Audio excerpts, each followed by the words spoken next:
Ya, pemain bermain semaksimal mungkin. Tadi ya memang ada beberapa kejadian yang memang ya nggak menguntungkan, dapat kartu merah. Beberapa kali ada kesempatan ya ada tiang satu. Terus ya memang ya buat pemain muda bagus lah, karena memang selain tahun depan ada SEA Games, ternyata tadi saya cek-cek untuk kualifikasi AFC U23 juga tahun depan, ternyata 2025 katanya. Makanya saya lagi ngecek jadwal nih. Jadi ya untuk pengalaman hari ini saya rasa bagus buat pemain muda, bisa coba kasih yang terbaik, karena memang ya kita mesti coba regenerasi gitu. Ada misi usung balas dendam nggak sih Pak kayak Filipina? Dari tadi ngulur waktu mulu. Ya enggak, kan kita targetnya mau kembali semifinal. Tapi ya hari ini nggak menguntungkan, ya udah kita harus ngapain. Hari kecoba Mas Sintayong.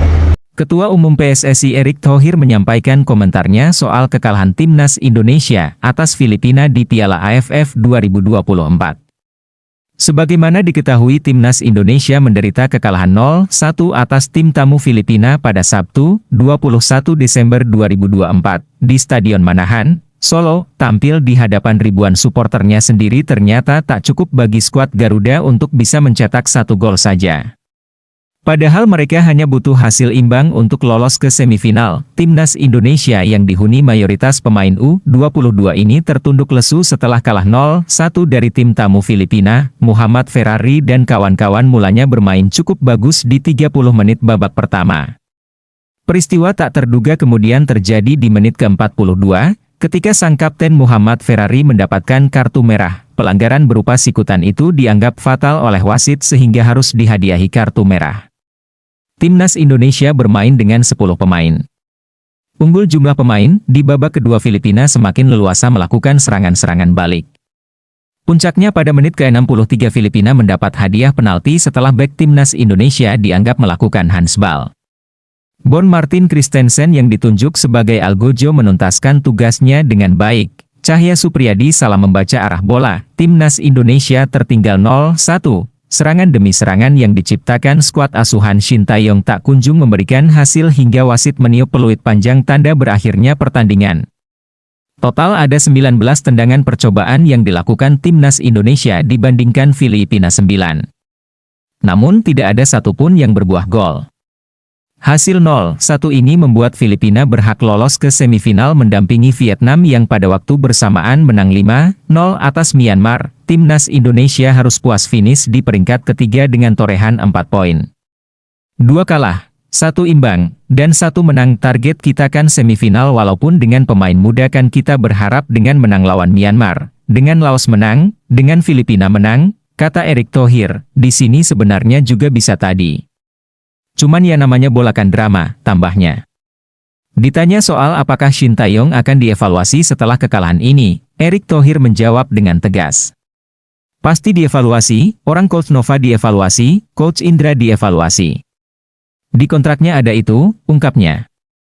Adapun soal pemilihan skuad yang mayoritas diisi pemain U22, Erick Thohir memastikan itu adalah bagian dari regenerasi. Selain tahun depan ada SEA Games, ternyata tadi saya cek untuk kualifikasi AFC U23 juga tahun depan ternyata, jelasnya. Menurut Erick Thohir sudah semestinya Timnas Indonesia melakukan regenerasi. Kegagalan di Piala AFF 2024 ini akan menjadi evaluasinya. Saya nggak bisa bicara per game. Kita evaluasi semua, nggak mau salah-salahan. Kesuksesan itu kan karena programnya bagus, pelatihnya bagus, pemainnya bagus, tutupnya gimana, sobat bola? Tulis pendapat kalian di kolom komentar, ya. Jangan lupa like, share, dan subscribe buat update terbaru seputar dunia sepak bola. Sampai jumpa di video selanjutnya. Terus.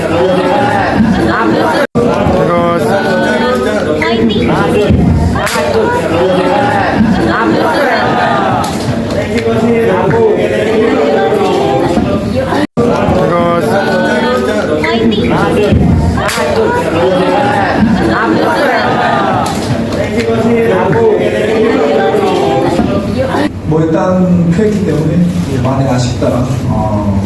그렇죠. 우리 선수들 진짜 평균 연령 24가 안 되는 우리 어린 선수들이 평생 대표팀으로 상대로 열심히 잘하시니까 어떻게 보면 우리 따르지 않았다. Halo, Sobat Sepak Bola Indonesia. Apa kabar kalian? Kali ini kita akan membahas topik yang lagi hangat nih. Kenapa si Ivar Jenner dan Justin Hubner nggak gabung timnas Indonesia di Piala AFF 2024? Penasaran kan? Yuk, kita kupas tuntas. Ketua Umum PSSI, Erick Thohir beberkan soal kans bergabungnya Ivar Jenner dan Justin Hubner ke timnas Indonesia di Piala AFF 2024. Dikatakan Erick Thohir, dirinya tidak akan memaksakan Ivar Jenner dan Justin Hubner bergabung. Seperti diketahui, drama pemanggilan Ivar Jenner dan Justin Hubner ke skuad timnas Indonesia Piala AFF 2024 memang selalu menjadi sorotan. Piala AFF 2024 yang bukanlah kompetisi agenda FIFA membuat Ivar Jenner dan Justin Hubner belum bergabung hingga saat ini. Padahal keduanya dipanggil pelatih Shin Tae-yong dan didaftarkan untuk skuad Garuda di kompetisi level ASEAN tersebut.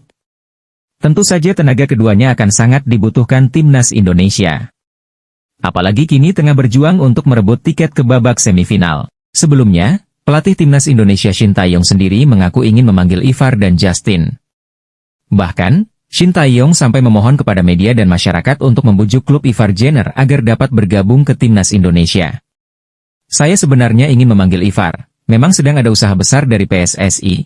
Kata Shin Tae-yong seusai laga timnas Indonesia versus Laos pada Kamis, 12 Desember 2024, malam. Saya berharap media bisa membantu membuat artikel agar Ivar bisa datang ke timnas Indonesia. Ivar sendiri mau untuk ke timnas Indonesia, tetapi klub tidak mau lepas, ungkap Shin Tae-yong. Di sisi lain, Ketua Umum PSSI Erick Thohir menanggapi soal kemungkinan bergabungnya Ivar Jenner dan Justin Hubner. Erick Thohir mengatakan bahwa dirinya enggan memaksakan Ivar dan Justin untuk bisa bergabung timnas Indonesia.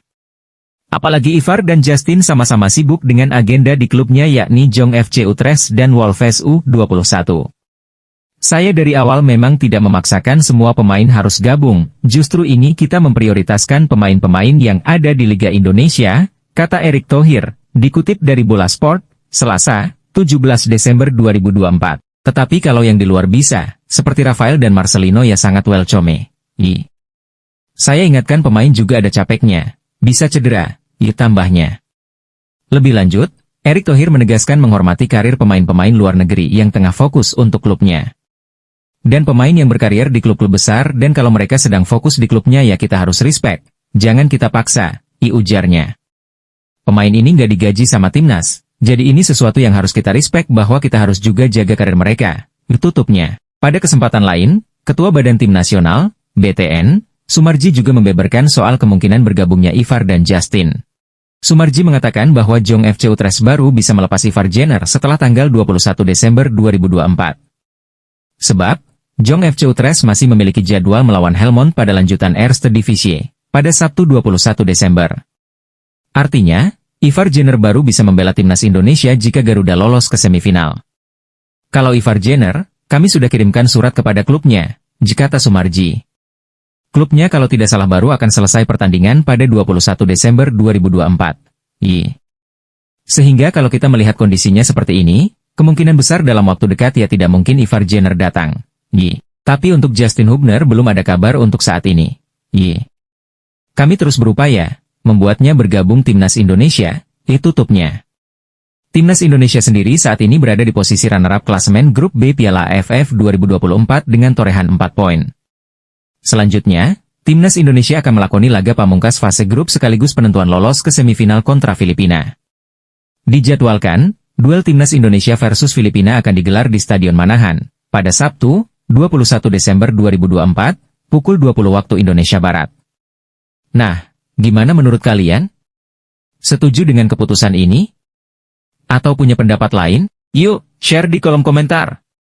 Jangan lupa like video ini, subscribe channel kita, dan nyalain lonceng notifikasinya biar nggak ketinggalan update seputar sepak bola Indonesia dan dunia. Sampai jumpa di video selanjutnya. Ya, pemain bermain semaksimal mungkin. Tadi ya memang ada beberapa kejadian yang memang menguntungkan dapat kartu merah. Beberapa kali